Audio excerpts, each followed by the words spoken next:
पहले मिलन माँ के हटे निशानी। अच्छा। पहले ही बार खाली हुई परेशानी। तनी सहजा।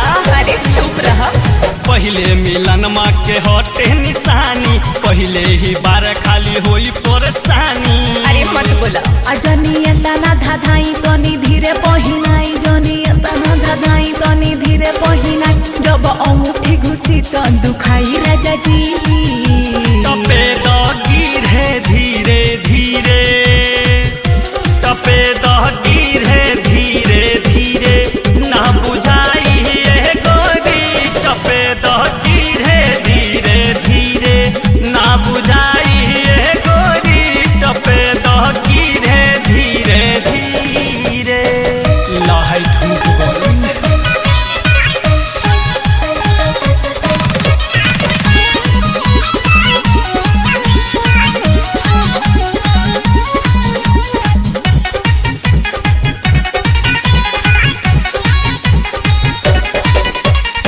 तना कसाई बाड़ जदि जान जईती तोहरा से मिले खातिर कबो नहीं अईती। अरे बुझला। इतना कसाई बाड़ जदि जान जईती तोहरा से मिले खातिर कबो नहीं अईती। काहे नखरा देखाबो आगे हाथ तू बढ़ाबो। काहे नखरा देखाबो आगे हाथ तू बढ़ाबो। देलू बातो ही में खाली अझुराई ये गोरी। टपे द गिरे धीरे धीरे। टपे द गिरे धीरे धीरे। ना बुझाई ये गोरी। टपे द गिरे धीरे धीरे। ना बुझाई ये गोरी। टपे द गिरे धीरे धीरे। लहै धूप गई।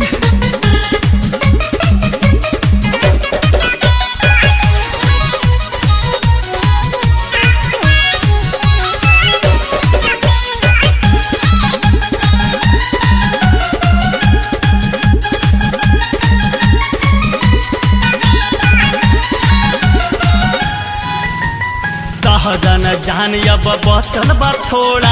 दीपक पवन से कराबो ननी होरा। पहनावे के बाद पहनावना तक घरे जाता। सहजन जान अब बचल बा थोड़ा। दीपक पवन से कराबो ननी होरा। अच्छा। बड़ी करे टीस पिया छोड़ी रजनीश। बड़ी करे टीस पिया छोड़ी रजनीश। सचो आवता के हमारा रुआई राजा जी। टपे द गिरे धीरे धीरे। हट।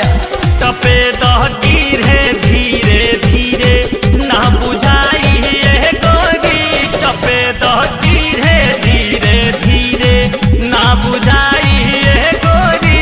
टपे द गिरे धीरे धीरे। लहै ढूक गइल।